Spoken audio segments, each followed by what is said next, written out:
What's up, y'all? Welcome to our YouTube channel, Africans Talk Football. Appreciate your guys' continued support. Don't forget to like and subscribe. Thank you. So, welcome back to another episode of Africans Talk Football, where we bring you fresh soccer news highlighting the Africans and African Americans who have seen success within the sport. We're bringing news from our favorite teams within the Premier League, MLS, as well as informing you on other top European leagues and news worldwide. Whether this is your first time with us or you've been rocking with us from the jump, again, just want to say thank you to all of our friends and supporters. Again, my name is Cornelius. I'm joined by my boys and fellow co-hosts. Happy March. Salam. How you feeling?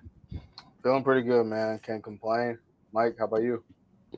Hey man, it's been a great weekend of nothingness. Chelsea didn't play, so I'm feeling all right. That's always good when you don't How lose. about you, Cornelius, man? How's it shaking in Cleveland, man? It's all right, man. It's crazy. We had it's Cleveland in March when you get a random 50-degree day and then the next day it snows. So it's Yeah. officially almost spring. You feel me? Hmm. But no, man, it's good. It's good. The MLS is officially in full swing. We got Premier League in full swing. Your European championships are coming in full swing. We're getting to the nitty gritty.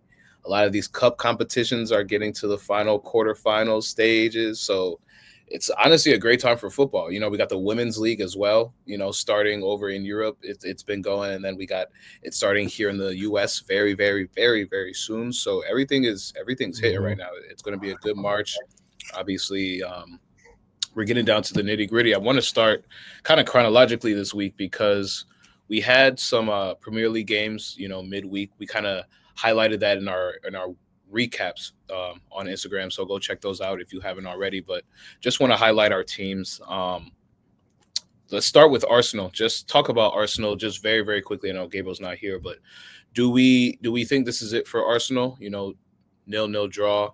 We're not able to capitalize on getting the 3 points this week, while the team in first place did. So, how do we feel about Arsenal's title races? I know Gabe wasn't here to defend them, but Mike was pretty strong. How we felt last week. I don't know, Salam, if you have any thoughts. I want to go to you first. Yeah, I mean, I said this in my recap. I just, this team has shown you that they're one of the best teams in the Premier League. They're more than capable to, compete at a high level. And, what was already a good team needed reinforcements. But, they made the decisions that they did in this past summer, and I believe that they felt like they had enough to compete.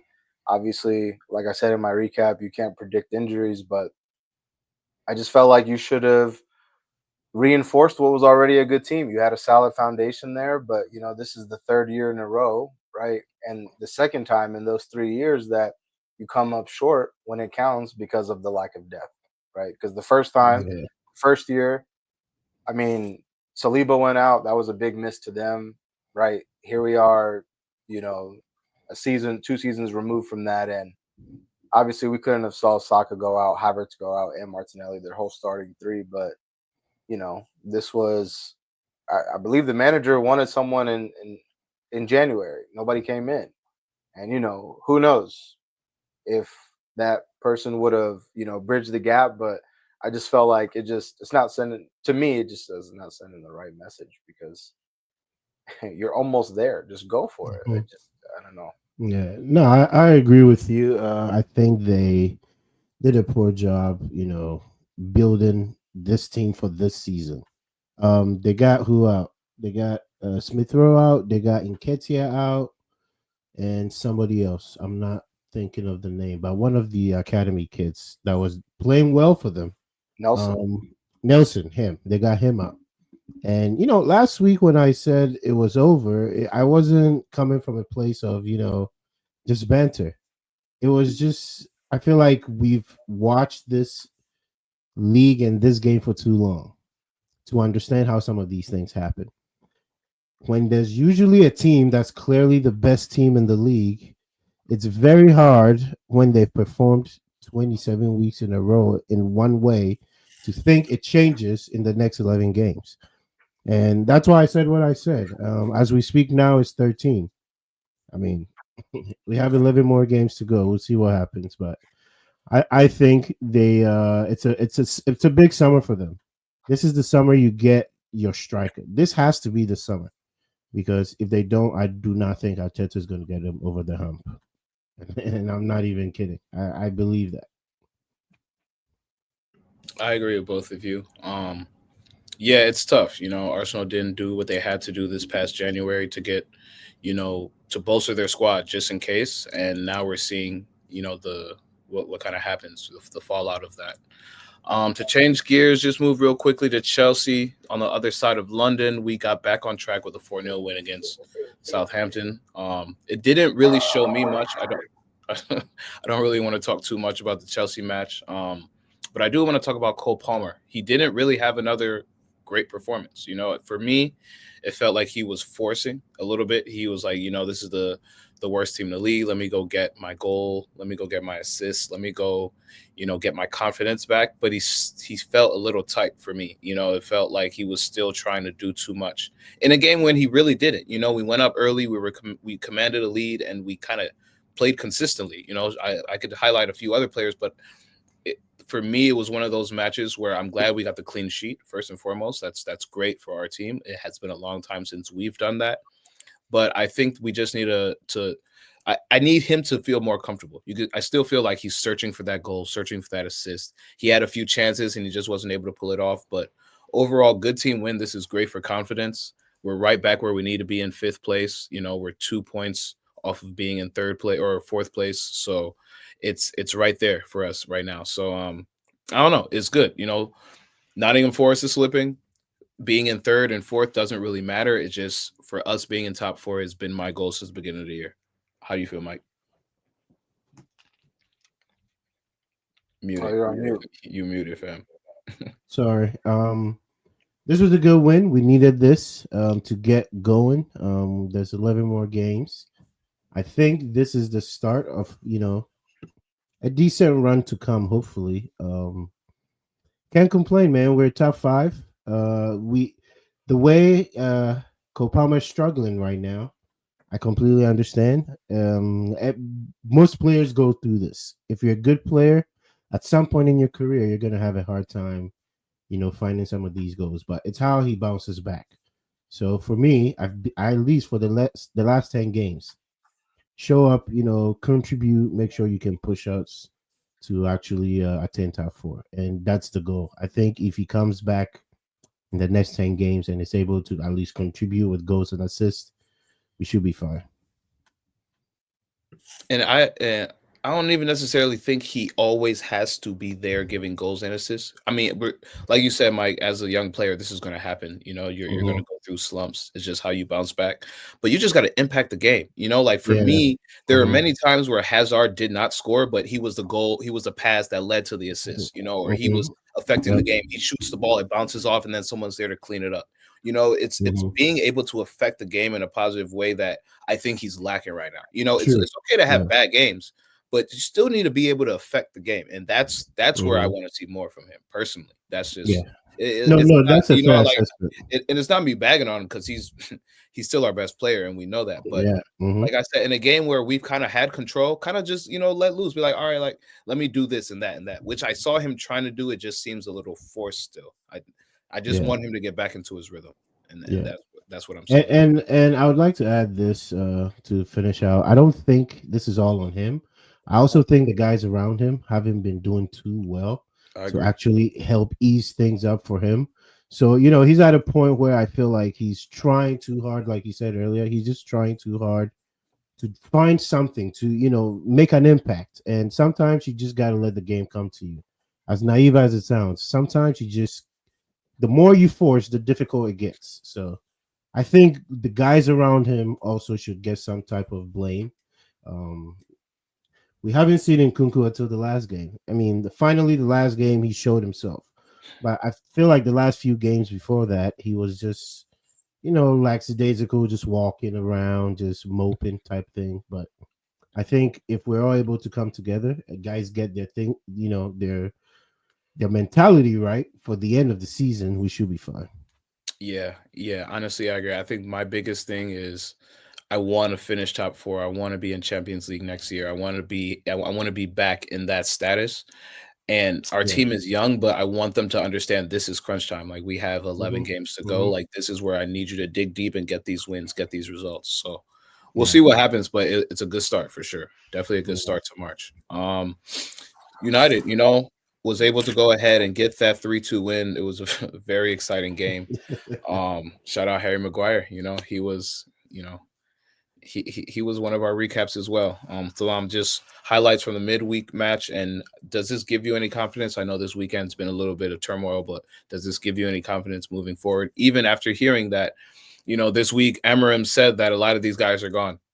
There are reports that, you know, Ruben Amarim said, you know, a lot of you guys will not be making it past this summer. So kind of hearing that and then seeing, you know, this week play out in fruition, I guess, how you feel about the team and the results.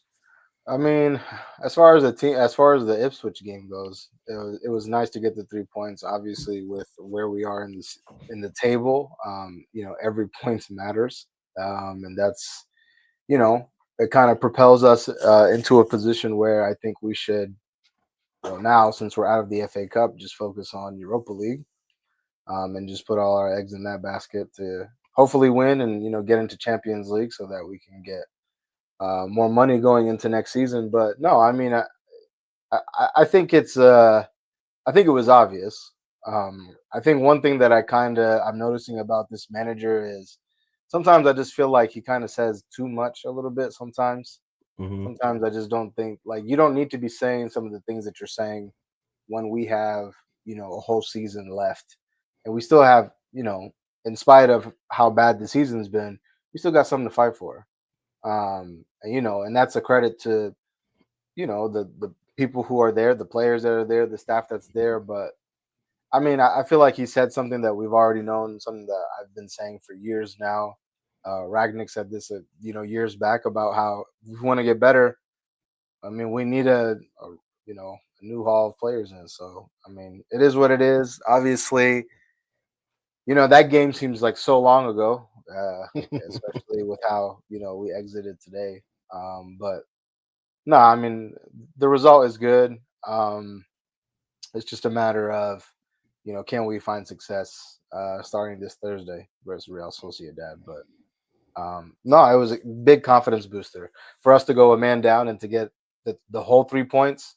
That's huge for us, man, because that game easily could have been a game where we don't get any points. So yeah, shout out to the team, shout out to Maguire, and yeah, I mean, if you guys want to get into FA Cup, we can. Since we're already on United, it's up to you. Yeah, no, I was that's a good segue in the FA Cup. Um Game just For today, happened. Yeah, game just happened. So I mean it's super fresh, but I mean going into even before going into pens, I kind of want to talk about personally just Garnacho, man. It's tough to watch because this is a player who personally I've actually, you know, gassed a little bit. I thought this was the guy, man. I thought this young guy, especially last year, he had a very great year. Coming into the season, I thought he was going to take that next step and be Yeah. that winger that you could rely on. You know, we kind of talked about how Martinelli was that guy for Arsenal. You know, how 2 years ago he kind of took that step and became that guy they could rely on. And I thought that was going to be Garnacho this year. Obviously, that was Ahmad before the injury, but you guys are depleted, and you know, you guys are down to bare bones. And so, thinking Garnacho was going to be able to supply something, it's taken me, I guess, 27 weeks to see what you've seen a little, probably just because you know you're a United fan, but sometimes being too direct isn't always good. You know you need to use your head. You need to be a player that can adapt and understand the moment. And today it just showed that he was not able to do that at all. And obviously, you guys were the FA Cup holders. No longer will be, you know, leading that title charge to get it again. But that was just my biggest takeaway from this game is you guys had potential chances to go do something. You know, you had these half chances. Hmm. Garnacho had instances in which, you know, maybe better decision making may have opted better results, but I don't know. no, I mean, you're absolutely right, man. I agree with you. And not just in this game, but just previous games too. In spite of our lack of continuity, not being able to, consistently, play like a team, we create a decent amount of chances. We just don't score. You saw that today versus Fulham. Um, I felt like in large parts of that game we were in control. I don't think. I think on paper going into it, I was like, wow, this is.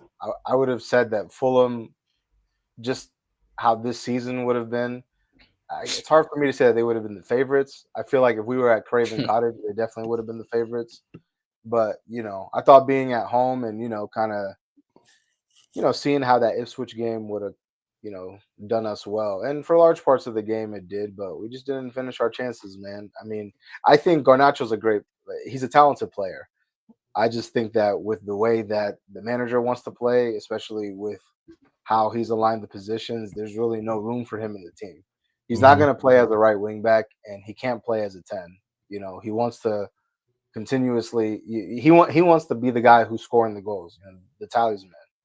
And I just don't think that he fits, the puzzle that Amorim's trying to, present to all of us. So I think he's a talented player. He came from the academy. He's provided us with many moments, but if we could cash in on him and use that to invest in other places in the squad, I'd be for it because and you can kind of tease though too. He was frustrated today. He was visibly frustrated with a lot of the things that was going on, the things not working for him. But I think it was self. I think it was like self frustration. Like a lot of these, like just like I said about Cole. I think a couple of these chances he was just forcing it, and then once you start doing that as a player, you kind of know your teammates are looking at you, and then you're getting in your own head. And it's one of those type. Like that's what I felt for him on the pitch. He wanted to go be that guy to win it, not realizing like, yo, like pick your head up. Listen. I feel him because listen, like this is a player who we were heralding as being like one of the next guys up. And then now like, this past summer, we're putting him up for transfer.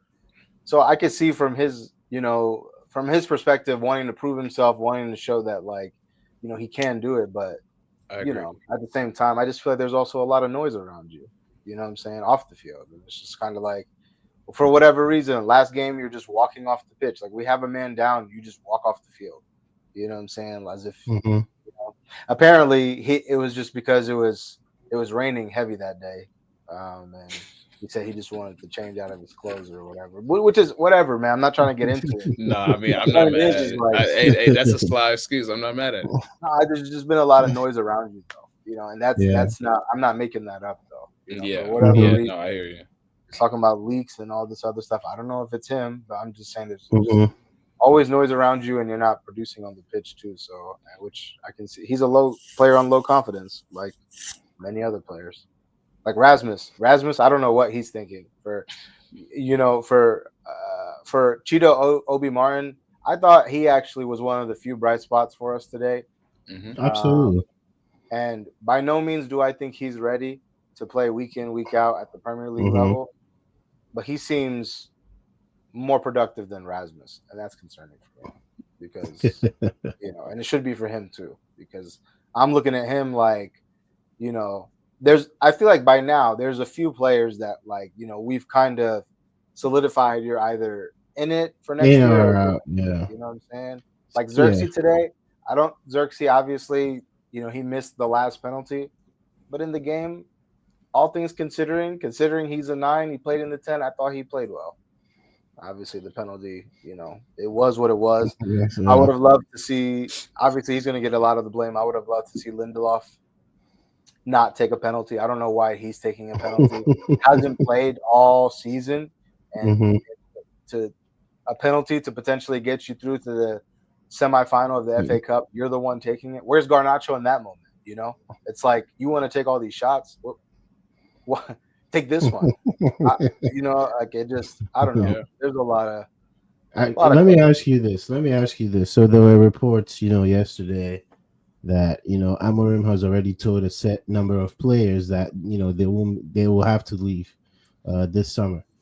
How do you feel about that? Do you think it affects your push for Europa League at the end of the season? Because if some guys already know they're not going to be here, and hey, this man doesn't want me part of his plans, why should they fight for the FA, the Europa League?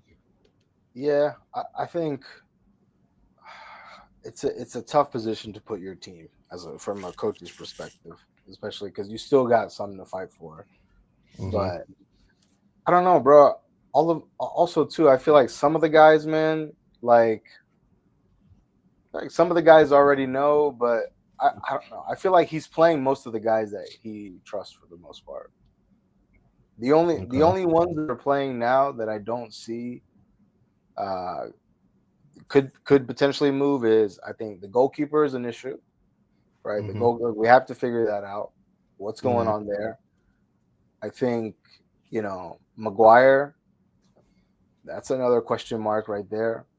But see, Maguire is a very big question mark in my opinion. You know where I stand on Maguire, but the last few weeks, I'll probably say this season, he hasn't really been the problem in most cases like he used to be. Yeah, Like I today, just first half, probably your best player. You know, yeah, I there are just spots where he's like good for you guys. You know Hmm. what I mean? But so it's a tricky one for me. But I still think if you could do better, yeah, absolutely, go ahead. but he's a player to me, bro. He's a player like Delo, for example. He's a Mhm. player that, like, yes, he may just because you're doing a job now in this struggling team, does that mean Yeah. we should Hmm. persist with That's a you? good point. That's a good Delo point. had an assist today. Someone Hmm. might tell you that Delo had a good game today, but I'm like Delo. I really like I don't get it, But I also understand to answer your question. Yes, I think it does. It could potentially hurt the confidence of the team, but I don't know. I also think that the manager has shown that he does have favorites in the team, and I think that I don't think he would have said it if it would have hurt his chances in finding success on the team. I think everybody he said that for are people that are not in the team currently. That's Okay. just my opinion. Okay. And I mean to add on to it, I think a manager that does that, players should appreciate the honesty. At least you know where you Yeah, stand. So you know, mm-hmm. we got to change. Yeah, that's a good point.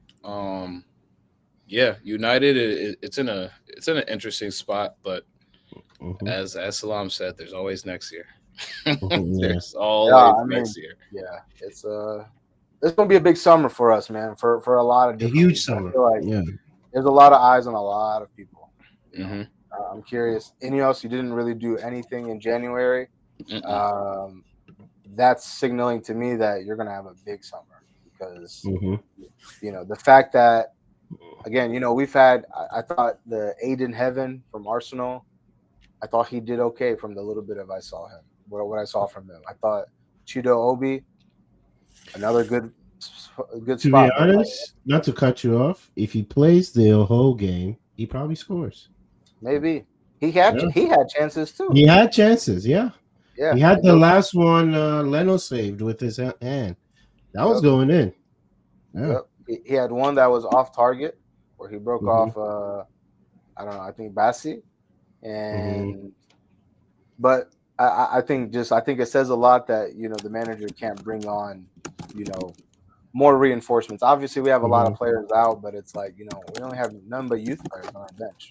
You Hmm. know, so Uh, yeah, it's tough, man. But yeah, I would like to see more of the kids play a little bit more. I think we got some gems in there. okay. I agree. Yeah. I agree, man. So just going on the FA Cup, I want to highlight a few games, a few of the big ones. The first one for me is going to be the Crystal Palace game, primarily because of the red card. Mateta, I want to highlight him first and foremost because we weren't really able to talk about what he did midweek, but he became Crystal Mhm. Palace's second time or second place on their all-time goal scoring list. So we kind of forgotten, he's been there for a while, back Mhm. when he had the dreadlocks, and now he's Yeah. a bald bandit, but he's still scoring goals, going crazy. But for those who haven't seen, it was a terrible ball played, or it was a ball played to Mateta. He was one on one almost with the goalkeeper, and he comes out way out of the box. The goalkeeper was on Millwall, Yeah, and Goalkeeper comes in with a flying high leg, studs up, catches Mateta on the head. I have in my notes Michael Oliver's terrible non-decision until VAR intervened was the only reason why he got played the red card. Because there has been discussions on social media, and I'll get to that in a second. But Mateta has been discharged from St. George's Hospital, where he had 25 stitches to a severe laceration on his left ear after a flying kick from Millwall keeper Liam Roberts in the FA Cup match. That's a direct report. I think it came straight from Crystal Palace's social media. So my first question for y'all is, we kind of talk about VAR and we kind of talk about the refereeing in the Prem, and Michael Oliver gets heralded as one of the world's best, right? And social media right now is saying, one, this player should be banned, and I want to know how you guys feel about that. And two, they want Michael Oliver to be to somehow be like reprimanded, a little bit, because why did it take you going to VAR until you decided to make a call? Because apparently I wasn't able to watch the match, but apparently on the pitch he he called for a common foul, or he didn't necessarily pull out a card until VAR was like, hey, you got to come look at this. And then after all the hoopla, he goes to obviously the screen and he makes a decision. But player, the fans are calling for Michael Oliver to be reprimanded. So the first question I have is, do you think this player should be banned, Liam Roberts? And if banned, for how long? And then secondly, Michael Oliver, do you think there should be some sort of demotion or reprimand, or how do you think any action should be taken on Michael Oliver based on his non-decision in this Millwall call? I mean, I, in my opinion, I don't think that he needed to go to VAR to see that foul was more than a common foul. So yeah, I think clearly. But I don't know why there's really any discrepancies there. You're on the pitch, you're seeing it. But I mean, like it was terrible. It was terrible. I'm glad to hear that Mateta's been discharged from the hospital, but no, I think it was a very bad foul, and it's you almost have to think like you had no like that's so like bad judgment. You know what I'm saying? You had no chance of even getting that. So do I think he should be banned? No, not necessarily. I think like that was just a very, very poor decision. I think he should probably be suspended. For sure. Yeah. Games, but I wouldn't necessarily call for him to be banned. I would just call for him to be suspended. And with Michael Oliver, me personally, I'm not surprised, man. Some of the weirdest controversial calls have been from the Premier League, from him. So I just think that you don't have these issues in other leagues. I watched the whole weekend of MLS. Really, no problems here. There's no problems in Bundesliga. There's really no problems in La Liga, but over in the Premier League in England for whatever reason, I don't know. It almost seems as if like the refs are as big as the players. Like like that's what the vibes I'm getting from it. True. I think you've pretty much said everything. The weird calls with Anthony Taylor this season just seems to be stacking up. And yes, I feel like we as fans watching week in, week out, some of these things stick out to us. And when it starts piling up just for one referee, we need to look at it. But ban, suspend him, I don't know, because with a referee, it's always a toss-up. Sometimes you're trying to follow the book of the rules just straight to the T, and sometimes I feel like in certain situations you just don't need it, and this was one of those situations. You didn't need anything to help you make that decision. Like, you saw what happened, it was dangerous, you make that decision. But it is what it is with Anthony Taylor, man. These calls his odd, weird calls just keep stacking up. Was it Taylor or Oliver? Yeah, it was Michael Oliver. I was going to say. Sorry, Michael Oliver. Sorry. Yeah. Why do I keep? You know how I feel about clearly, yeah. Michael Oliver. Freudian slip. It's coming out. But yeah, man. I personally, I think that banning is going a little bit too far. I know social media gets in a frenzy, but The reason I bring up the suspension or the ban is because I want to highlight the Wolves game as well because Cunha lost his head in a bit of Mhm. frustration. I was actually watching the match. It was yeah, it was a first and foremost great and entertaining match, but Cunha lost his head, got a red card after headbutting a player on the opposition. They were playing Bournemouth. I think it was Kirkez that he was getting into it with, and there were a few instances in which Cunha could have been given a card, whether it was yellow or red. Obviously that was up to the ref, but few instances in which he kicked at a player, he headbutted a player, he lashed out. There was some sort of on-field interaction. Couldn't really tell what happened, but people are calling for Cunha to be suspended for a long period of time.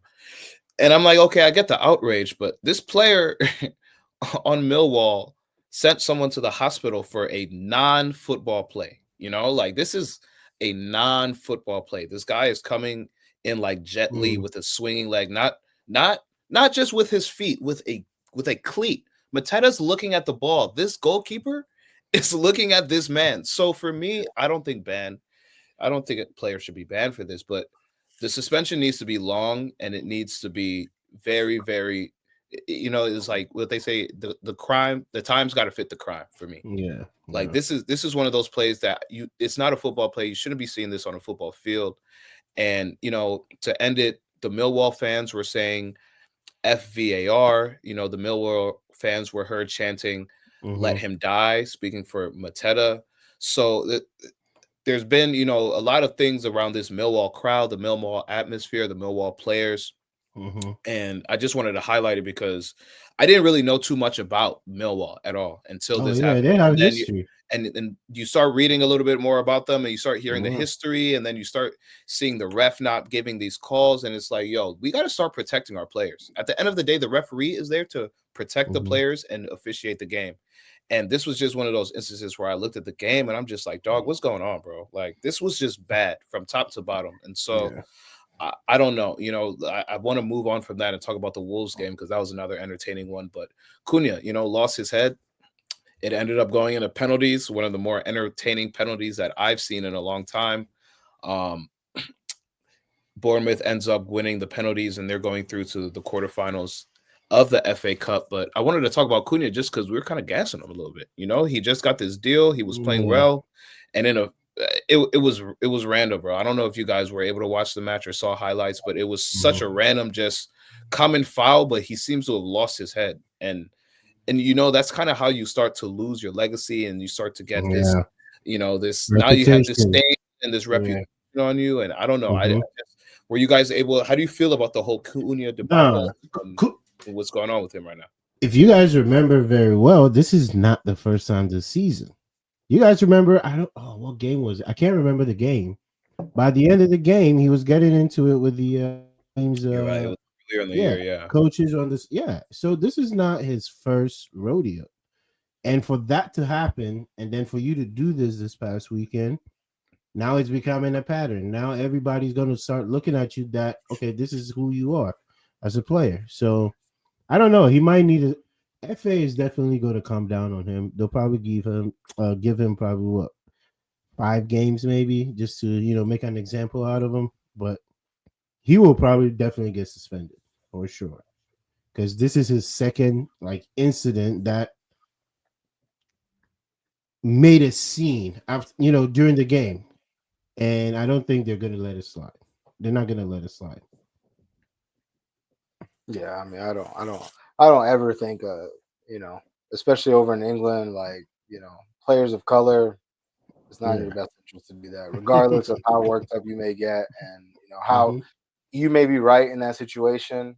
The game that's being played over there, and like you guys said, it's tough to kind of rewrite your reputation once they kind of label you as XYZ, right? Hmm.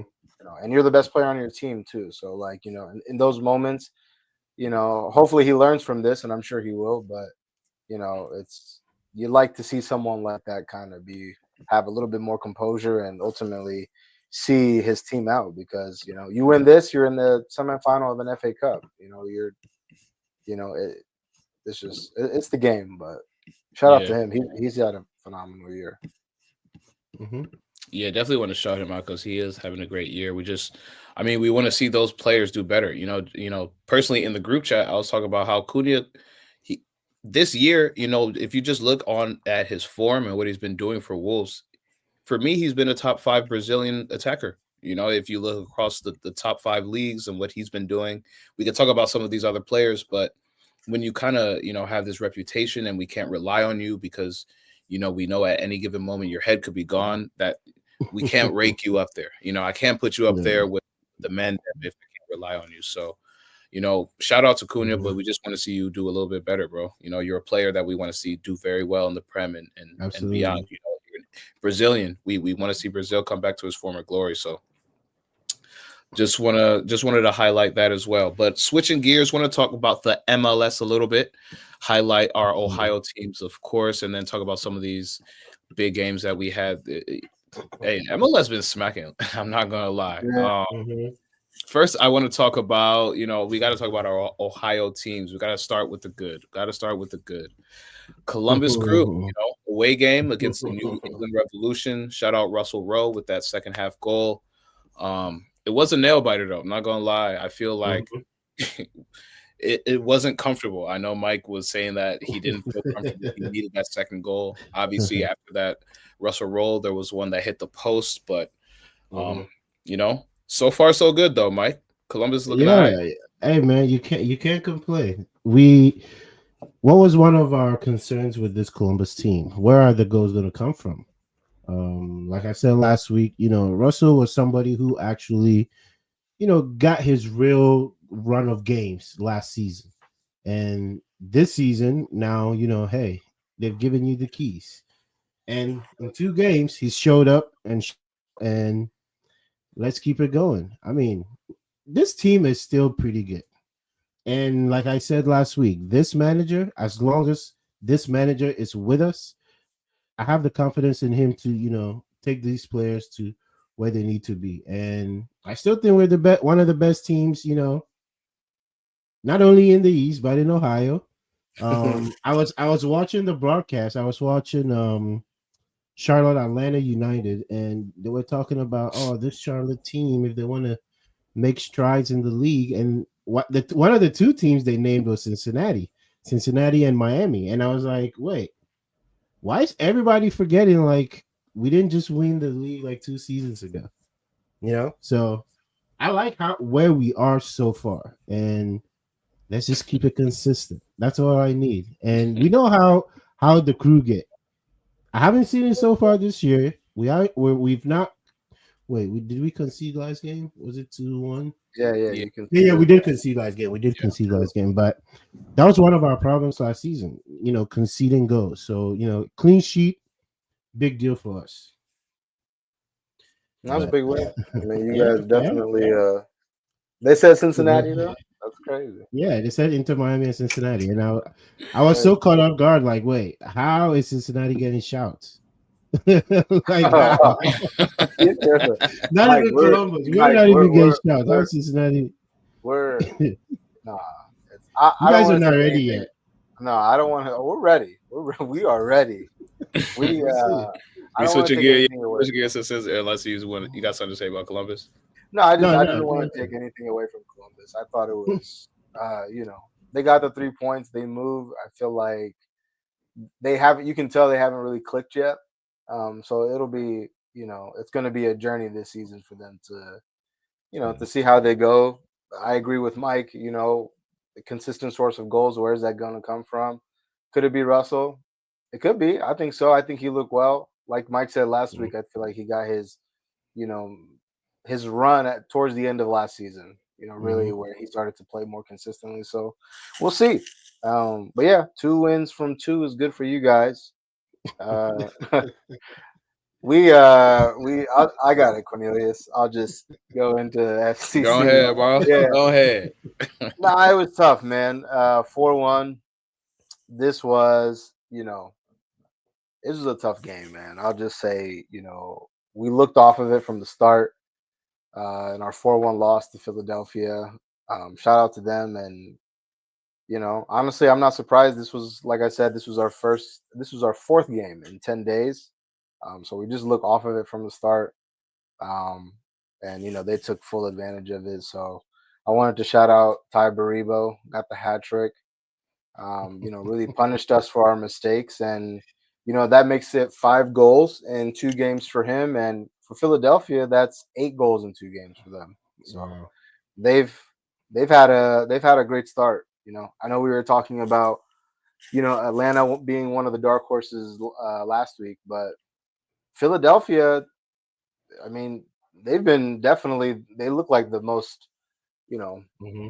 I would say the best team so far in the Eastern Conference from the 2 games. 8 goals in 2 games. That's hard to beat, man. So shout out to them. As far as Cincy goes, you know, the only bright spot for me was that Evander got his first goal, but it just wasn't our night.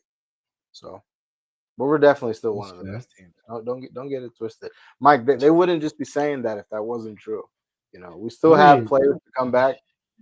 okay. Miazga, Luca Aurelio. Just wait. I mean, yes, you guys are. I think you guys are a well-built team.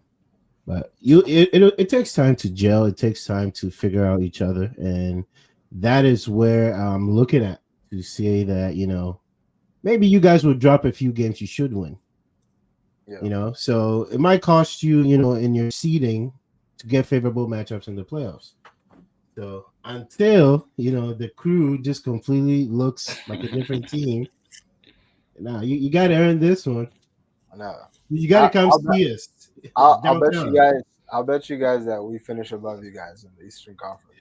Oh, Woo! not this man Yeah, again. let's Oh, do it. Oh, there it is. Let's do it. There it is. hey, you heard it Let's here do it. first on the pod. You heard it here first. All We right. can do Hey, that a was nice dinner. unprovoked too. That was unprovoked. Yeah. We'll check in. We'll check in as the season goes. We'll All That's check right, in. you funny. guys. Yeah, You heard it here yeah, first. we'll definitely do some mid-season check-ins, Yeah. some season check-ins. Nah, man. So yeah, shout out to both of our Ohio teams, of course. Just a few other games I wanted to highlight. What ended up being game of the week, 3-3 banger over Colorado versus FC Dallas. I was able to watch the highlights of that actually, and all the goals. Honestly, the goals were very good. We're seeing some high quality goals. I don't know if you guys were able to catch that. Any of those teams stick out to you as the season's starting pretty early here? Yeah. I mean, I was curious to see how Dallas did, especially how last week went for them. I mean, they have a lot of new Mhm. faces, but they Acosta's there now. He got his He goal. got his goal. Yep. And not just him. I mean, they have a few other pieces that I think that could really help them throughout the season. Peter Musa from Croatia, he got a goal and an assist. So yeah, man, if they can just stay healthy, I think that they'll be competitive in the Western Conference, and it made for a good game, man. I hmm obviously this is the second week of MLS, but 3-3, very entertaining. All the games have been good, so I was happy with what I saw. As far as Colorado, I think I would like to. One of my hopes for this season, and I think it will happen. I would like to see a what do they call it? Like a reemergence of the Rapids. In fact, they have a lot Yeah. of players, especially players of color. A lot of black players there that I'd like to see do well. Zach Yeah. Steffen, hmm Awazium, Awazium and Ian Murphy. They came from Cincinnati. Reggie Cannon is over there too. So yeah, I would like to see them do well, but definitely game of the week for me. Yeah. I mean, like you said, Zach Steffen was one for me that stood out because I didn't not even know he was at Colorado. I'm not even gonna lie.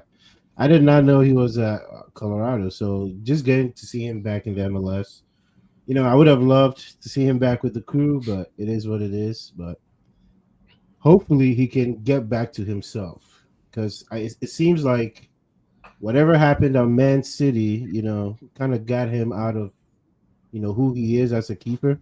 Because I thought he was one of the best keepers in the Yeah, I U.S. mean, for sure. And yeah, even when he went to Europe, even going to City, I was like, this is a big step for him. But Yeah, I thought he was that good enough, to be yeah. able to stick it out. But it's good to see him back in the MLS. So hopefully, yeah, he can get back to feeling like himself again. Yeah, I agree. I agree. A lot of fun stuff in that match. Another game I wanted to highlight: the Real Salt Lake versus Seattle Saunders match. Real Salt Lake gets their first win of the season. Um, Seattle Sounders, it's been a tough start for them, but just wanted to highlight the Salt Lake. Were you guys able to watch that match and anything there? Yeah, man. Definitely. Uh, to like you said, Seattle definitely has had a really rough start to the season, at least in the MLS. 0-2. They just brought in players like Jesus Ferreira and Mhm. what's his name, Aurelio. He came from FC Dallas. I feel like I'm mispronouncing his name, but U.S. men's national team player. Okay. I think I'm saying his name wrong, but yeah, man. With the additions of those two, hopefully, they can provide more firepower. But I think I feel like the bright spot for me was Real Salt Lake, man. I felt like they looked good. They had a good midweek in the CONCACAF Champions Cup, Mhm. and then they built off of that with a solid 2-0 win over the Seattle Sounders. So I think good win for them. I wanted to shout out Forster Ajago for his first MLS goal. Um, I feel like one of the stories going into the MLS this season, as it pertains to Real Salt Lake, was who was going to be their guy up top, who's going to get the goals for them. And it's funny because Ajago scored and he went to go do his celebration, and the commentators were like, maybe they don't need a number 9. They have It was a one. really cool. Yeah, they have one. I think that he's more than capable of getting the goals for them. Yeah. The celebration, he was like, "Yo, it's my time now. Let me do my thing." And Mhm. he's had a good week on a personal level. He's Mhm. scored what 2 goals this week. Yes, Yeah. sir. Scored midweek in the Champions Cup. So shout out to him. Shout out to Real Salt Lake. They're going to be one of the teams that I definitely keep an eye on the Western Conference. So Absolutely. Yeah, absolutely. Big week, 2-2 for him this week. So shout out Forrester Go. And then yeah, the MLS is getting off to a very, very good start. I just wanted to highlight, we don't have to talk about it, but San Diego, I know they won their first game against LAFC, a 0-0 draw Mhm. at home against St. Louis City. It's 4 points in their first 2 matches. So just very, very good for the expansion team. Yeah. Yeah. I mean, it's early, but we'll see what happens. yeah, Lozano got hurt. He got subbed off in the 31st minute, Mhm. which sucked. But his home debut was cut short. But for me, I thought what was really interesting was just like the atmosphere, man. Like they got a good thing going Yeah. in San Yeah, Diego. Mhm. man. Like it looked lit, and what's her Issa Rae was there, Thames was Thames was there. there. I mean, You they're know, part Yeah. owners, and I wanted to Yeah. highlight that because, obviously we want to highlight Africans and African Americans in sports. These are two entertainers. These are two women Yeah. who are now taking, their influence to obviously this global game. Thames being from Mhm. Nigeria, Mhm. Issa having African roots. This is Yeah. right in their backyard. So for them to actually get this type of atmosphere, you can see that these games look lit. You know what I mean? Like Mhm. they have the owners there. They have people. They have stars coming to the game. This is also a yeah, big city, so it's like it's cool what Yeah. they got going down in San Diego. I definitely like the vibe down there. yeah, and Yeah. they got the right to dream pipeline too, like with the academy Hmm. there too. So like Mhm. definitely like you know, that's going to be another team that I keep an eye on the Western Conference because I Yeah. think Mike said it last week. Like they don't look like an expansion team. Like they No, look they I like don't. a know. team that Yeah. is more than ready to compete. So yeah, shout out to them. Shout out to Thames, Issa Rae, and Yeah. yeah, I mean it would have been nice. I wanted to see them, get that first goal at home Hmm. and like captivate Yeah. the crowd, but I guess we'll have to wait till next home game. Yeah. I think this is also adding to America's growth in the football or soccer space, you would say, because for them to be an expansion team, packed stadium, crowd Yeah, going, and Rocking. actually have a good product of football on the field, I think we have to start giving U.S. soccer some credit. I think it's growing. We might be underestimating it because maybe we're living through it, so we can't really see it. yeah. But I think all those aspects of just that for San Diego just tells us, the game is growing. It's growing. Nah, Mike, I think you just hit the nail on the head because, I mean, when you think about how much the game has grown in this country in the last 5-10 years, I mean, you look at the women's national team success being a big catalyst on people actually having eyes on soccer from the women's and the men's side. You know, a lot of people just weren't hit, but everyone gets around for the Olympics. Everyone gets around for these women's World Cups. So you see that being a big catalyst to the game. So now we have these stars going over to Europe, you know, on the men's and women's side. So that just grows the game. And then 2026, the World Cup coming to the United States and North America. So it's, I mean, you're right. We're living through it. And that little shadow of American soccer not being up to par. I mean, we just saw Leo Messi, the best player in the world, come to the MLS. So people's misconceptions of American soccer are starting to break down a little bit. And it's kind of cool to see, to be honest. Like, that's a great point. I didn't really think about it until you said that. We are living through it, but it's fun to kind of see it grow, you know? There's, you know, the Denver is going to be an expansion team to the NWSL here in America. And, you know, we're looking at the USL adding promotion and relegation. So it's getting real over here, man. We can't say that, you know, like we're seeing a lot of moves, and this has been very, very quick. Like I said, the last 5-10 years, we've seen media, you know, coverage, a lot of things expand, you know, the MLS getting this deal with Apple TV, Ted Lasso being another catalyst, people loving all these things are moving at the same time. So it's cool to be a part of it, just to see it and just be able to comment on it for real. Yeah, I think the more people of influence they get, like the better. Like one thing that I really love is like Atlanta United does a good job of like really you know, including like the hip hop artists there. So like, you know, Gunna and all them will, you know, show up, Quavo, and it's just kind of like, you know, mixing like both, you know, like the culture with the sport, and just getting more eyes on it, man. Like I think the game's in a great place. It's going to continue to grow, and you know, San Diego's first home game, for it to look like that, it just shows you that there's a lot of opportunity here. There's a lot of people who want the sport, you know, in their city. So I feel like we're all both lucky to where, you know, we have, you know, MLS teams. Obviously, if we can get Cleveland one too. I mean, honestly, trifecta. So I mean, clearly, I'm here in the city, so I know. But I was just talking about Denver being the newest city to be a part of the NWSL here in America, and it was Cleveland, Cincinnati, and Denver for the expansion team for the NWSL. Obviously, Cincinnati already has the infrastructure with the MLS. With us here in Cleveland, we were going to add an or MLIS Pro team as well, as they were going to come hand in hand.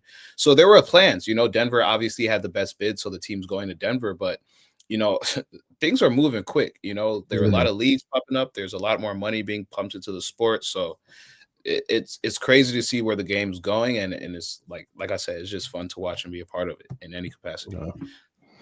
Yeah, man, San Diego, y'all got something going over there, and I love the African influence. Love that. Yeah, bro. No, I love it. I did want to shout out before we move on the San Jose Earthquakes. They won 2-1. Bruce Arena's the coach over there, and I feel like, you know, a coach of his caliber to be back in the league, like, man, well, I mean, he was back in the league, but I'm saying like he has a good thing going there. They got in vets like Joseph Martinez, he scored. Christian Arango, he scored. Even a man down, they were still able to win. So I think San Jose is definitely going to be like my dark horse in the Western Conference. I mean, 2 wins out of 2. They got the coach. I feel like they have the experience in the right places. So they could be a team. I can agree with that. So just wanna, before we wrap up here, a few things to look forward to. Champions League coming right back up. We're in the nitty-gritty now, boys. We're in the round of 16. So just want to highlight, obviously, the games that are coming up this week. So Tuesday, we have Club Brugge versus Aston Villa, Dortmund versus Lille, PSV Eindhoven versus Arsenal, and then we got the Madrid derby as well, Real Madrid versus Atletico Madrid. So yeah, we can go game by game, kind of just give our thoughts. Brugge versus Villa, who we got, what we thinking? This is a tricky one for me. I'll let Mike go first. Brugge's at home, so Villa will be playing away on the first leg. I mean, Villa's looked like a shell of themselves. I agree. If we're looking at them from the perspective of what they've done in the last 2 seasons, they look like a shell of themselves. But somehow, they got points off of Chelsea, so who knows? Hey, who knows what they could do? I don't know. They've had some very bad losses recently. They were able to pick up an FA Cup win this past weekend, but it's getting to unfamiliar territory for them, at least in recent times in the Champions League. So I still give them the advantage because I think they have players that will put them in position to get through this round. But that could be let me not say that. I think they're gonna get through against Club Brugge, and let's leave it at that. We'll see who they get matched up with. Yeah. Yeah, I think that this is a good matchup for them considering Mhm. where they are right now, like in terms of form. Right, they Mhm. could have been matched up with a lot of different teams that they probably didn't want to see. Because I agree with Mike, like Facts. they haven't really, Mhm. I guess, found that groove, the same groove that they had earlier in the season. So to kind of gain some confidence, hopefully against a team like Bruges, will do them good because I think that they could be a sneaky team, bro. Again, like I really don't know what their ambitions are in terms of the league. I think finishing in probably one of the European spots is what they want to do. But this is you know let's not forget this is Unai Emery Yeah. in a European competition. So True. you know how he gets around this time. This guy is Yeah. he's good in the cups. He's good in Europe. He has a lot of experience. Yeah. And I think that he has guys that are kind of heating up at the right time. Guys like Mhm. Rashford, guys like Asensio. Hmm. Mhm. So if Ollie Watkins can get going a little bit, if Onana can come back healthy, who knows, man? Like they can make a sneaky run, but I got them getting past Bruges. Yeah, I'm just gonna echo both of y'all sentiments. I got them getting past Bruce too, just based off what you guys said. Unai Emery just has this European pedigree, so we know what he's done in these type of situations, and I think Bruges is a good matchup for them in this first knockout round. So, well, I guess round of 16, I should say. So, I got Villa going through as well. Next match is Dortmund versus Lille. This is like another weird matchup. Lille is fifth Yeah. in League on currently. They're going Mhm. on a little bit of a run. Jonathan David's doing his thing there, and then we have Mhm. Dortmund, which is in a weird spot. They're 10th on the Mhm. Bundesliga table, but somehow we always see Dortmund in the round of 16 or quarterfinals. So it's like Yeah. Dortmund's going to be there, but it's tricky. Dortmund's at home this first leg. What do y'all think about this matchup? I mean, Dortmund. I don't know, man. I just feel like I think it's great that they're starting off the cup tie at home, just because they're a team that just you talk about inconsistency, man, up and down all season. They'll Yeah. have games where they Yeah. look good, like they'll put up five Mhm. goals, and then I don't know, like you're also a team that can concede within the first 45 seconds of a game, and then it's like, oh wow, okay, so everything that we just talked about out the window. Like let's kind of go for Yeah. it now. I mean, they definitely have the players. I think that I don't know, maybe um, I don't know, maybe I'm wrong, but I actually think that Dortmund gets knocked out over the course of two legs. I think Leo knocks them out. I think that I think Leo at the moment is a better team than Dortmund. So, but I think Yeah. I can agree with that. the best player is on Dortmund, which is Gurasi. Hmm. But I just think I, that I can agree with that. I can agree with that. I think there's so much a new manager bounce can give you. Especially when you've been very up and down all season. And Champions League is not one of those places to get your new manager bounce. It just it doesn't work that way. There's very few times we've seen Cinderella stories like that. Well, like the one they had last season. yeah, But I don't think they get through this matchup. I don't think so. Yeah, I'd agree. This is another sticky one. I'm gonna lean Leo just because they're in a better form as a team. I agree with you, Salam. The best players probably are on Dortmund. If you look Mhm. at top two or three players on the pitch, but with what Leo's been doing as a team this year, I just think they're just in a little bit better form. So interesting to watch. Definitely going to have my eyes on that one, but I think we'll all have our eyes on this next match. We got, none of us got skin in the game, but I think we're all looking at Arsenal versus PSV. Hmm. Arsenal will be playing away in that first leg. What do you guys think? What y'all thoughts on it? It's tough with Arsenal, man. Yeah. It's tough because I don't think I think I'll start by saying I think that they'll go through.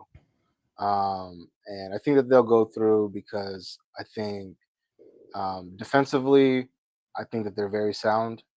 In these cup competitions, I don't think that you're going to see much nonsense, especially in the back.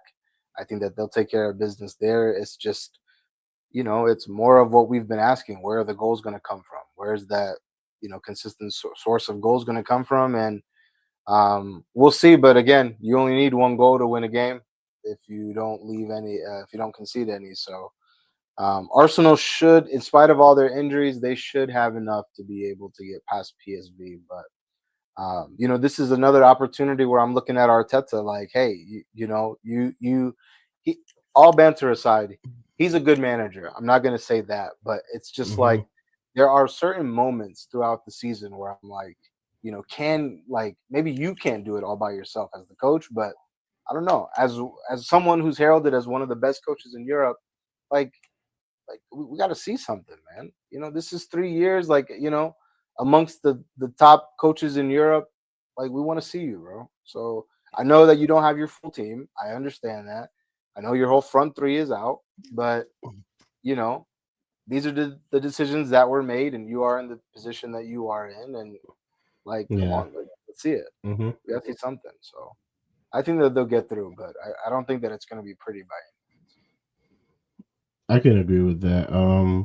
I agree with you.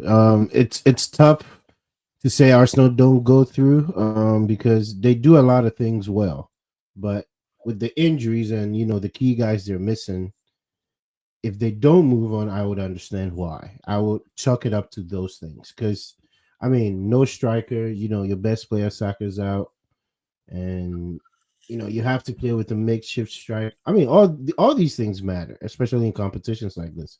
So if they don't move on, I completely understand. But once again, I still tip them. I give them I think they're the favorites in this position. They're still a better team if we're comparing both teams. So I would say Arsenal moves on, but I wouldn't be surprised if they don't.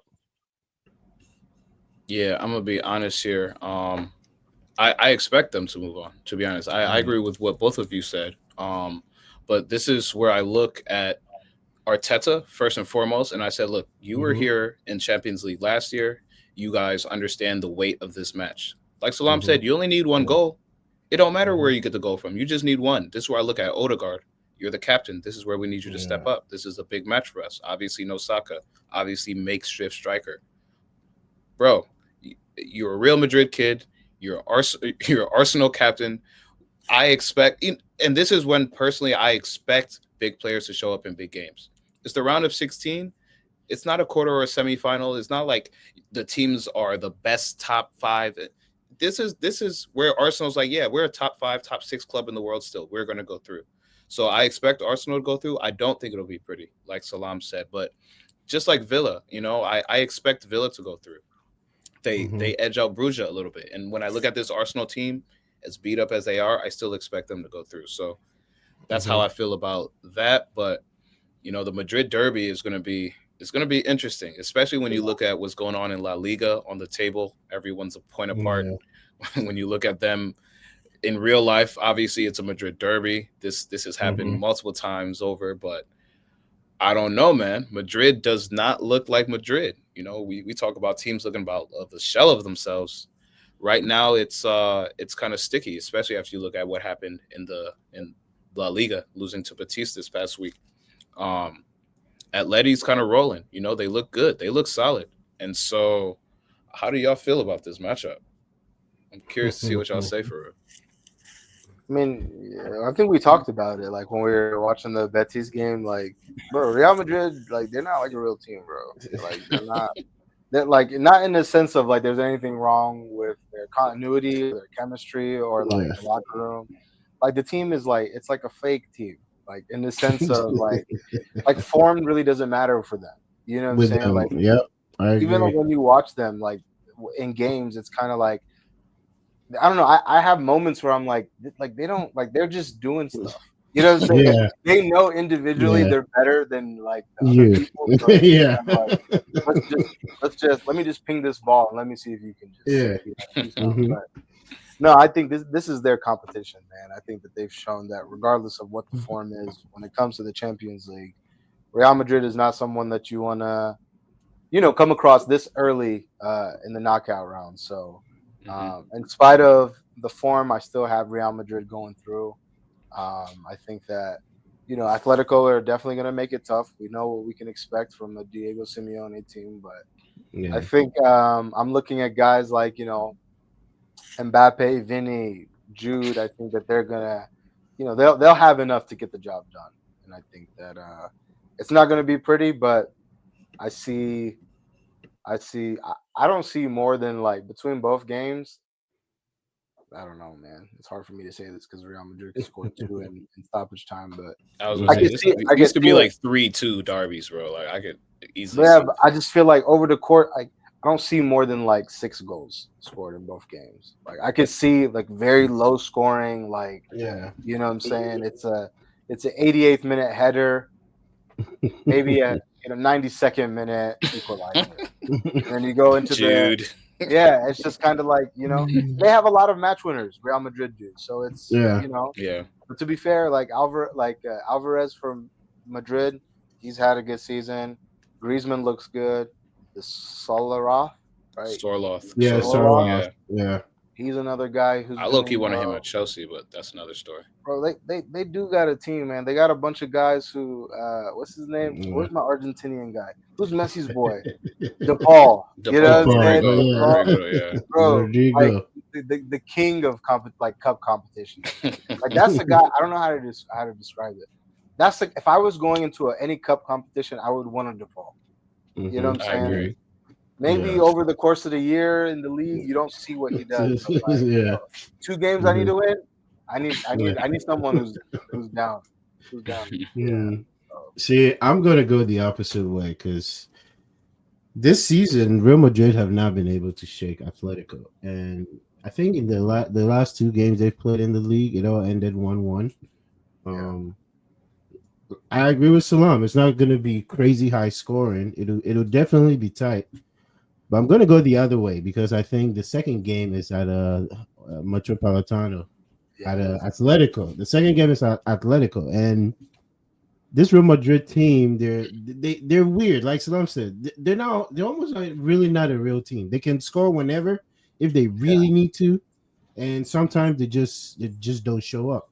So I think it comes down to the second game, and I don't see them pulling it off. I just don't see it. Even for how decent they've been, they've played well this season. I just don't see it. Beating Atletico at their home to move on. I think this Champions League is Liverpool's, but that's another topic. But Oh, yeah, I think Atletico Yeah. beats Well, Real we'll get there. Madrid. We get there. we'll get there. We get there. We get there. Yeah, Yeah. So to close out our Tuesday matches, man, history has told me that it will repeat itself, and for me to say Real Madrid will go out in the round of 16 it's doesn't crazy. even sound right. So Mhm. I agree with you, Mike, but yeah, man, I just seen it way too many times, bro. I've just seen it I way know. too I many times. know. As much as I want to believe Atleti will get it done, my Yeah. gut is just telling me it's not time yet. Like Mhm. we might see Madrid or Liverpool again. Who knows? But yeah, I'm gonna lean Real Madrid to go through to the next round.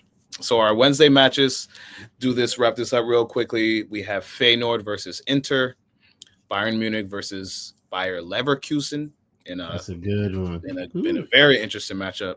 We have Mhm. Benfica versus Barcelona. Mm, Shout out the big B's on that side. And then Mhm. PSG versus Liverpool to close out our Wednesday matches. So starting with Feyenoord Inter, how do you feel about that matchup? yeah. I mean, Go ahead, Inter. Mike. For me, it's Inter. I mean, I just watched them a little bit against Napoli yesterday, and that's still a good team. Yeah. I just don't see them losing to Feyenoord. I just don't. Talent wise, I think they just outstack Feyenoord in that department, and they're just playing well. So I just don't see them losing to Feyenoord. Yeah, I don't see them getting enough goals to overcome Inter. Inter is defensively sound. The first game too is at Feyenoord too, so Mhm. you Yeah. know it's that second game being in Milan is going to be tough Yeah. for them. So who knows if Feyenoord can get a win at home, that makes the second leg interesting. Tough. But Yeah. if they don't get anything at home, I think that's over for them. Yeah, I agree with both of y'all. I think Inter just has too much firepower, and like you said, they're defensively sound as well. It's going to be a tough day in the office for Feyenoord. Second match of the Wednesday slate: this Bayern Munich Bayer Leverkusen Mm. just bang up. This is going to be one of them ones. How y'all feel about it? Yeah, I mean, I This mean, one's a toss up for me. yeah, this 'Cause- this It is a really tough. is. That's the crazy part. Because yeah. I will say this, like we've acknowledged Bayern Leverkusen, especially within the season that they've had last season. They're a top team. They deserve to be Mhm. here. They Yeah. like you know what Xabi Alonso has done there has been incredible. But I will say this about Bayern Munich this season, um, they really seem like like they took last season very personal. Oh Um, yeah. and Hmm. in the league, like they look really good. They look really Hmm. good. It's not always pretty, but Elise has been incredible for them. Hmm. Hopefully at the end of the season we can look around and talk about signings of the season. There's a few guys that I can think of just off the top of my head who have made an impact as soon as they've gotten there, and he's definitely amongst the top of that list. You know, he went from being this kid who is like we all knew he was good, right? Like we all knew that like there was something there as a Hmm. player, but he looks like almost like a seasoned vet. Like Yeah. there, he fits perfectly. Like Hmm. he gets away from people easily. So I say that to say this. I think Bayern Munich will go through. I think that you know the one thing about these German teams, man, that they're going to concede goals. So Yeah. if we were to do a lock of the Goals week, galore.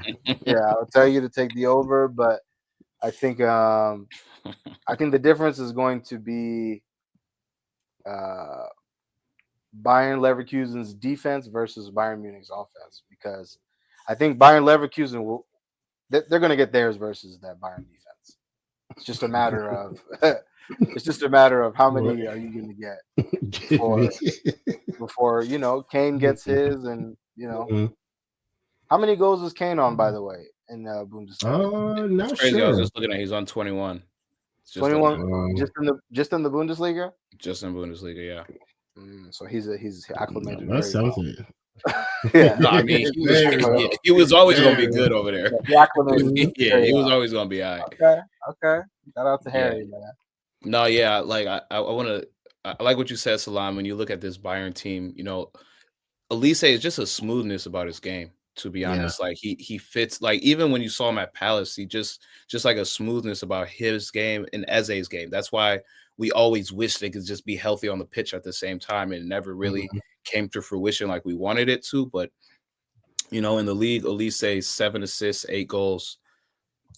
Musiala 11 goals, 2 assists. Harry Kane 21 goals, 6 assists. Sane even pitching in with 6 goals, 4 assists.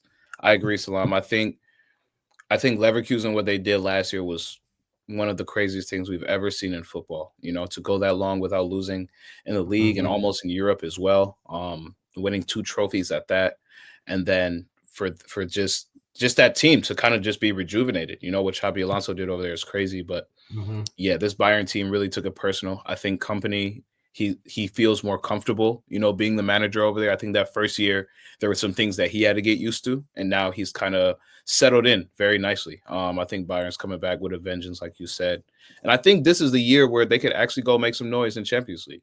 You know, they've kind of been flying under the radar. If you really think about it, like teams aren't really talking about them because we've seen them fall in the past. So I think they have this underdog mentality to match like the elite players they have on the pitch. Mhm. So whenever you get that together, you're gonna see real good football. So I got Bayern moving through as well. Benfica versus Barcelona's third match. I'm just gonna go ahead and say Barca's been balling. Yeah, It's gonna man. be a tough day in the office for Benfica, baby. Like, I agree. I agree on that one. That one is not even. It's not even close. How Benfica made it through the playoff round, I don't know, but they didn't get a favorable matchup in getting Barcelona. So I have Barca moving on as well. Yeah, I could see it. I could see it being a tough game one for them because it's at Benfica and then them winning it in the second leg. But like you guys said, I think you're catching this Barcelona team at the wrong time. They look very very good, and I'm not gonna lie, man. As a neutral, it's nice to see them kind of back in, yeah, amongst the top. I mean, they're European pedigree, bro. yeah, European pedigree, La Liga. They're right in the mix. So yeah, shout out to them. I think over the course of two legs, they'll get through.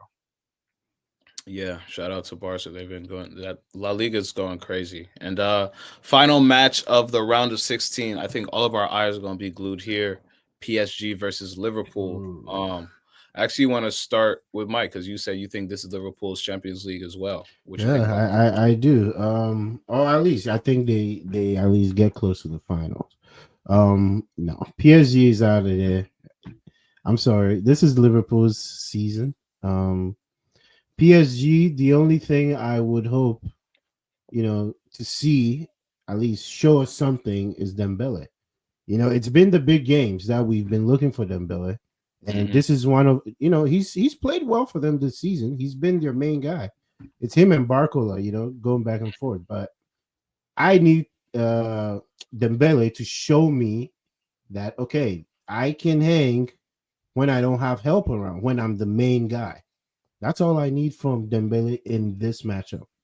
And if he can do that, he gives them a chance. But I still give Liverpool the upper hand because what Mo Salah is doing, it's unbelievable. I mean, they're clicking right now at a very high clip. So I just don't see PSG, getting past Liverpool. I would be very shocked if PSG gets past Liverpool. Yeah, a team is clicking when you look at some of their goals and you're just thinking like, It's just how are they getting this?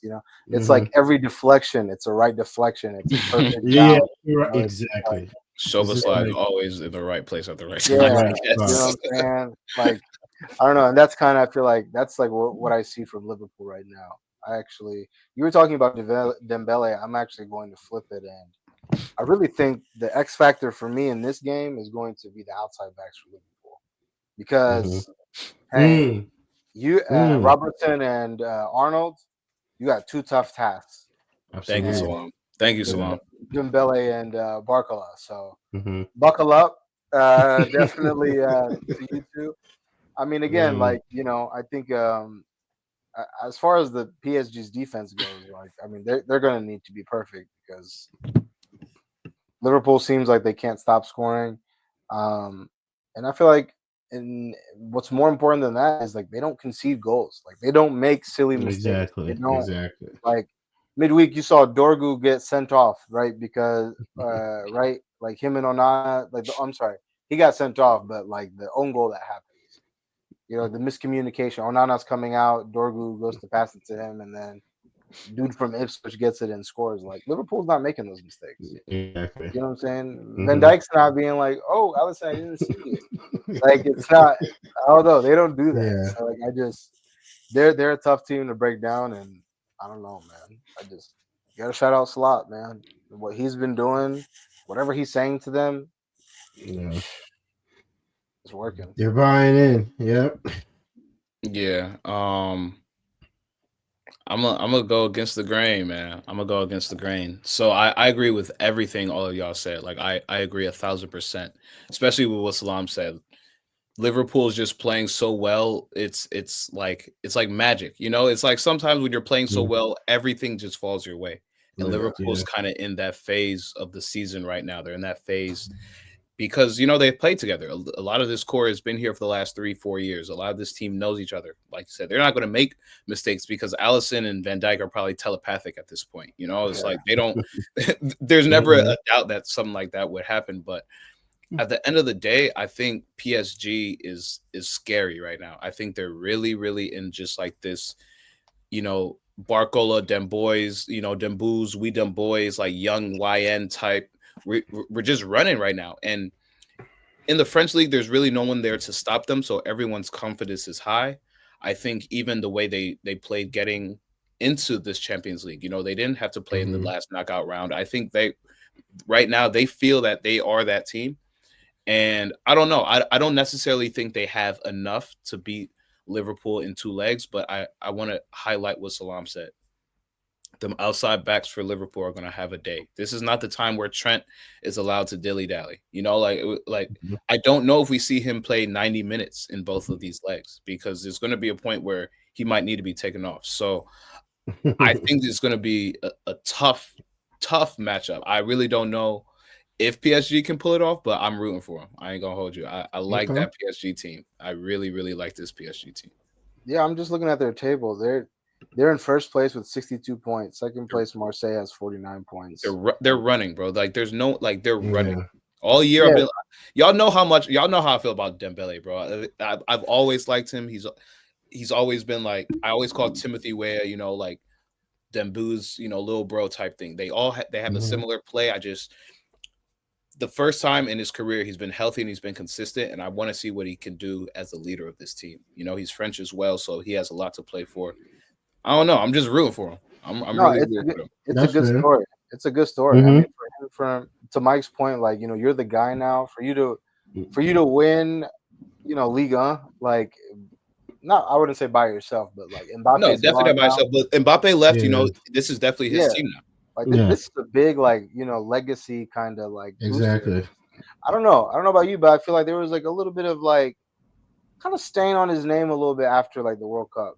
A little bit, yeah. So like for him to kind of have this move to Paris and playing well, you're gonna win Liga unless something crazy happens, and you're in the knockout round of the Champions League. Like Champions League, yeah. Good on you, good on PSG, man. Like this, I like seeing teams just like being able to bounce back once like a big figure kind of. You know what I'm saying? Like that's football. So shout out to them. But yeah, man, that wraps up our Champions League games. Let me ask you guys then this though. We went through I'll ask Gabriel next week, but who do you think wins Champions League? My favorite right now is Liverpool. I'm gonna lean Madrid just based on what I've seen in the past. I still think they have enough. Alaba just got back. I think that strengthens up their defense, and at the end of the day, defense is big. Once you get down to these final, knockout rounds, the quarterfinals, semifinals, a lot of these matches are 1-0. A lot of the times they're 1-1 going into extra time. So I think Madrid still has enough. Yeah, I'm gonna side with Madrid. I think it could be, unless they link up soon, I think it could be a Real Madrid-Liverpool final, but I just feel like Liverpool, like they don't have the depth that Real Madrid has. Like, Liverpool is one injury away from being like, wow, God forbid something happened to Salah or something happened to Van Dijk, and it's just kind of like, I don't know, like something happens to the big guys and you look at them and you're like, oh, your guys are kind of fragile. You know what I'm saying? But God forbid something happened to Vinny, it's like we still got Rodrigo, we still got, Arda. guys like Brahim Diaz. Yeah, like we have bodies, you know what I'm saying? Like, no disrespect, you're bringing on, Darwin. And, it's like, which reportedly, I guess he's supposed to leave too. Yeah. I don't know, bro. That's crazy. That guy Darwin, people got a lot of energy for Anthony. It's crazy. Like no one said. We ain't even get to the MVP of the Real Betis Real Madrid match. Oh, bro, don't get me started. Shout out to that was going to be one of my shout outs. Yeah, let's go ahead and let's just go ahead. Yeah, into predictions so we can get into shout outs. Okay. For our teams. All right. Well, for me, I mean, Y'all see Arsenal. yeah. Y'all see who, us? Yeah. What you mean? Nah, we do see Arsenal. We do see Arsenal, but we see Real Sociedad before that. Oh, you mean Europa? Yeah, Yeah, for yeah. In for the yeah. Europa Europa, League, true. yeah. Which, we should be one of the favorites, but I'm looking at the teams left in Europa, and it's like, I don't know, bro. All these teams, there's a bunch of teams that I don't want to see. Like, I don't want to see. Low key, I don't want to. I don't want to. I wouldn't mind seeing Tottenham, but like Lazio, Roma, you know, we have Real Sociedad, but I think we'll have enough to beat them over the course of 2 legs. But no, this should be this should be not a layup for us, but this should be a good opportunity for us to get into Champions League again. Winning Europa League would do us a great service. We need the money. We need the confidence. I think the manager could use the confidence. Whoever's going to be here next year could use the confidence. So, yeah, Europa League has to be like our number one priority going forward. But yeah, I think that I think this first leg will be a draw, and then ultimately we'll win it at Old Trafford. But yeah, Arsenal. Hey, Arsenal. I don't know. It just sucks because if we beat them, we give Liverpool the lead, right? But I think we may play spoiler, man. They're coming to Old Trafford. I feel very confident considering that they don't have a front three. They don't have a striker. To be fair, neither do we. But no, I think we'll get a draw. I think we'll get 2 draws this week, and I think that we'll solidify Liverpool getting the title this weekend. All right. Mike, we see Leicester. Copenhagen. Oh, yeah, go Copenhagen ahead. midweek. Yeah. European. Yeah. We all all big teams play on Thursday, fam. All big teams play on Thursday. You already know.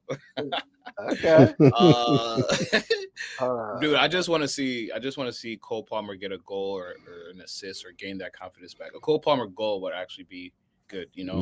It's in Copenhagen. We'll be away in the first leg. Let's go get a result. Yeah. I mean, this competition, we have no excuses. It's just one of those that we just got to get it done. It's like, even if you win, we move. Like, there's nothing to really celebrate here. You're the clear favorites. You're the clear best team. Just take care of business. I agree. And then was it Sunday? Yeah, we see Leicester. Another favorable matchup in the Prem. I expect 2 dubs this week. Back to back. In Conference League and in the Premier League. There's no excuses this week. Yeah, I agree. Like Mike said, we see Leicester. So we've played the 20th team on the table and now the 19th team on the table. Can we, there you go. Can we please, start to make strides towards that top 4 again? Yeah. 3 points. Goals, start doing this again, and then it don't even got to be all that. It could come from wherever it needs to come from. Last week we have 4 goals. What I'm hoping for though is a clean sheet. To be honest, both games. I'm looking to see clean sheet both matches. That would be. You know how like when you play the video games, like the extra bonus, like if you complete that 2, you get an extra. Yeah. That's all we need. Clean sheet. I want clean sheets on both. But yeah, man. Highlights. Anybody got any highlights? Shoutouts, I should say. Yeah, shout out. I'm shouting out Wilfred Zaha getting his first goal, assist, and win for Charlotte FC. So shout out to him. It's good to see him in the MLS. We hope, what he's done or this move will attract other, like big names from the Prem. So and he just had his baby this week too. A daughter, yeah. Shout out. Yeah, he had a trifecta. Yeah, I had a few, man. Go ahead, Cornelius. No, I was gonna say whenever you get when that kid come. You can almost you know that goal coming, fam. You're playing for something bigger. It's just that little extra boost. So shout out to Zaha. Shoutouts. I wanted to shout out first and foremost. Want to shout out John Obi Mikel Oh for yes. for for saying what he said because as most Africans, he didn't hold his tongue. He he Mm-hmm. he, he gave you his full authentic self, Yeah, and for that I commend him because he has a big platform. And I don't remember who said it. I don't know if I saw it on social media or if someone said it in the group, but he's a player who has pedigree, so no one can say that he hasn't. Who is John Obi Mikel to say this about that player? Exactly. Because Mm-hmm. some certain times you hear the right message from the wrong messenger, but this was the right message from the right messenger, even though it was a little bit Mm-hmm. raw and uncut. He said what he said, and he felt that way, and I agree. Yeah. You can't just downplay things like that because you have your own perception. It's just Yeah. as high level as you played, and who are you to say that you could who are you to think that you could even win this competition, let alone Exactly. go ahead and disregard it for not as good as the others. So I love what he said, and as he obviously as my Chelsea boy, got to shout him out. Yeah. That's right. I have one more shout out, man. The other one is to my favorite manager of all time. This week Galatasaray, last week Galatasaray tried Mhm. to, it was ridiculous. The fact that they even let that get out, it was the yeah, funniest part. Well, they were trying to say that Jose Mourinho was calling them monkeys, even though he said they were celebrating like monkeys. It wasn't directed at one specific player. It wasn't directed at just the black players. He just said it in general. And Galatasaray tried to run with that, and everybody just completely shut it down. Because you saw rivals coming out saying, "Hey, if there's anybody that's racist, we all know it's not Jose Mourinho." yeah. And I'm glad that his former players came out for him. Even guys that didn't play for him came out and even supported him. So that's my other shout out. That was a good one. Um, I wanted to do two. First one, I wanted to shout out Forrester Ajigo for scoring his first MLS goal for Real Salt Lake in their 2-0 win. He scored the I would say the game clinching goal. Mm-hmm. So yeah, shout out to him to get his first, and I think Real Salt Lake has a bright spot in him, and I would love to see him get more opportunities throughout the season. So my second shout out, I wanted it to be Naomi Girma. She made her Chelsea debut today. Unfortunately, it was cut short. I think around the hour mark, she got hurt. So prayers up to her. Hopefully that it's not anything too bad, and she's able to be back on the pitch soon. But shout out to her, man. She's a big player, and she's. I love to see her get the start today. No Yeah. nonsense, no. Mm-hmm. I'm saying, like, Mm-hmm. she's a part of this thing. So shout out to her. Um, and then lastly, I wanted to shout out. I don't know if you guys have peeped this, but I wanted to shout out the MLS social media teams. They are hilarious, bro.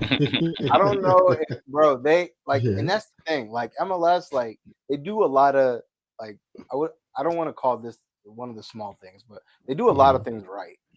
And Mm-hmm. like, engagement with the social media, how they do it, I feel like they got it spot on. When Charlotte beat Atlanta, I don't know if you guys have No, seen I seen that. you seen the Yeah, meme of Yeah, like the I Waffle House did. when the the lady throws Waffle the House chair. with Atlanta. Yeah, you He guys are gonna blocked make it. a clip of it. Yeah, bro. Yo, that was Yeah. crazy. That was crazy. Yeah, man. So shout out to them. Obviously, Philadelphia beat FC Cincinnati this week, and they were what's the oh man, I live here. I'm gonna get roasted for this. What's the hippo Fiona, the hippo, Yeah. from the zoo, Okay. and they were Mm-hmm. Mhm. feeding her L's. You know what I'm saying? So like it was just yeah, it was funny, man. Oh man, I like that. I think that's good for the league, man. Especially, it is. It some is. people, they want to see that type of stuff, and if you can tie that Mm-hmm. in with the sport, I think it's only going to help it grow. So shout out to all the social I teams, agree. man. I love to see what you guys are doing, and keep it up, man. It's fun to watch. Yeah, I'm gonna start Mm-hmm. tapping in more because I did see the Yeah, I did see the Charlotte one. That's I funny. did see the Charlotte one too. Yeah, man, Yeah. that's hilarious, bro. At the beginning of the season, I'll send it to you guys. They did one for like they did a Vine essentially for every MLS team. Obviously, Vine doesn't Yeah. exist anymore, right? But it was just kind of like all the cities kind of had one. I forgot what ours was. Cincinnati's was something crazy. they look at us like what do they do in Ohio? I don't know why you guys are like you guys too. You guys are right up the road. You don't got nothing going on over there. I'm Man. dead. That's funny. Nah, but yeah, good stuff, guys. Good episode. Recapped a lot. Obviously, let us know what you think. Premier League, FA Cup, MLS, Champions League. Yeah. Big week. It's rocking. It's rocking. Yeah, We're man. full swing. Yeah.